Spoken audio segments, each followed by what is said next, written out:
Bonsoir, chers tous. Ravi de vous retrouver encore ce dimanche pour parler d'un sujet aussi important.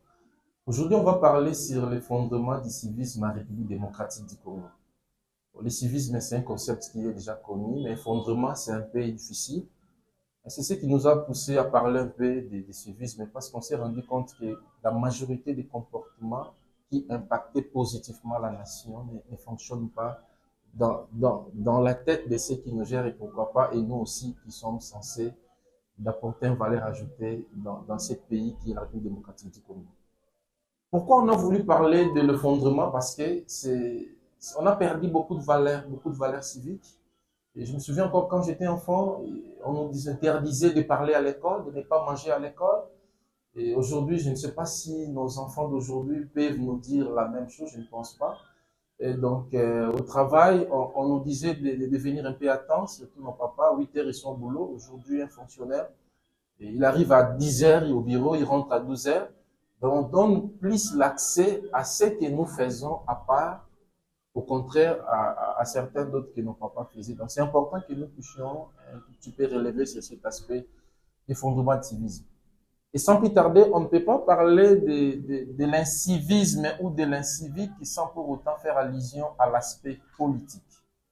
Parce que nous, la population, nous sommes comme des enfants, c'est les politiques qui nous gèrent, c'est eux qui nous disent la manière dont nous devrions se comporter face à la nation.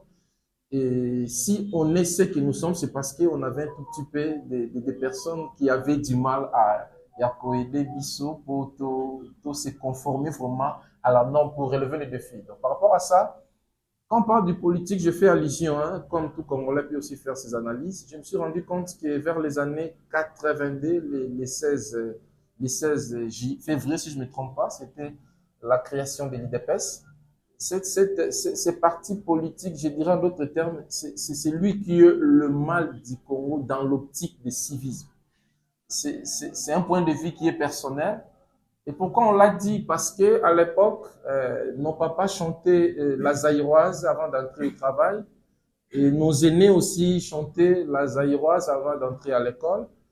Et c'était vraiment des valeurs civiques, ça nous mettait vraiment attachés à notre nation. On s'appropriait des Zaïre à l'époque. Et quand on a vu cette création de cette parti politique, il nous a amené Valère Oyo et Ekobe Bissabiso. Et qu'est-ce qu'ils ont commencé à dire? Peut-être je peux être contredit, mais c'est une analyse qui est personnelle. Ils nous disaient que tout ce que Mobutu faisait, c'était pour sa gloire, c'était pas pour aider les Zaïre à avancer. Et nos papas qui avaient vraiment crié à ces groupes de 13 parlementaires. Et donc, ils ont commencé à boycotter tout ce que Mobutu faisait. Et au contraire, Mobutu cherchait maintenant à s'imposer partout où les gens passent. Qu'ils sachent que non, il est géré par Mobutu. Donc, il nous imposait l'impère à l'époque, ceux qui étaient encore vivants, les aînés, nos papas. Il nous imposait l'impère partout où on passait pour, au lieu de chanter l'hymne national qui était la zaïroise, et tokoma ikoyemba ba gloire ya Mobutu, le taux ya ba culte de personnes ya Mobutu, et comme il tellement élevé, donc on a perdu le civisme dans la gloire d'une personne. Ça, c'est une analyse qui est personnelle. Donc, c'est ce qui a fait qu'aujourd'hui, nous ayons tous ces comportements sadiques qui entourent la société congolaise et donc qui ne nous permet pas aujourd'hui d'avoir des personnes, une ressource humaine de qualité et donc qui peut développer cette nation.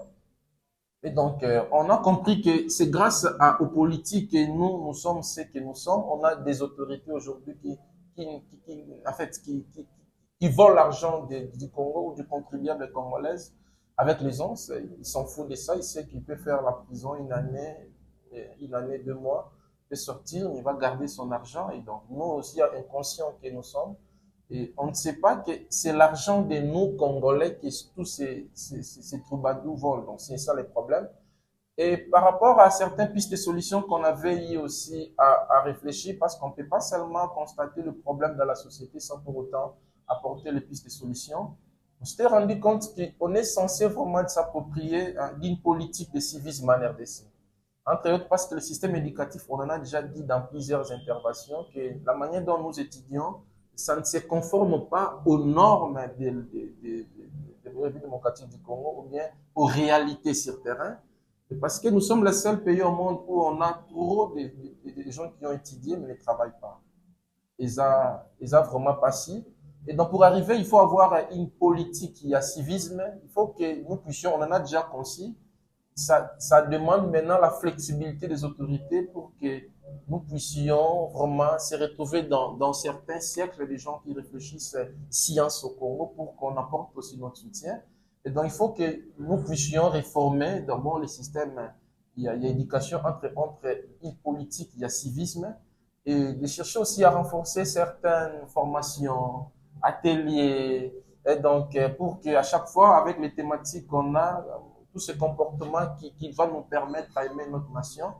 Et je pense que si on le fait vraiment notre cheval de bataille, ça sera intéressant et on va vraiment on va arriver à avoir des personnes responsables et donc qui viendra pas pour gérer ou qui va pas faire confondre les biens publics et les biens privés parce qu'actuellement il y a certains qui savent pas que quand on gère c'est pour les autres, ils pensent que c'est seulement pour lui, c'est un mauvais comportement. Et donc, je pense que c'est ce qui était prévu pour vous par rapport à cette thématique que nous avons trouvé intéressant.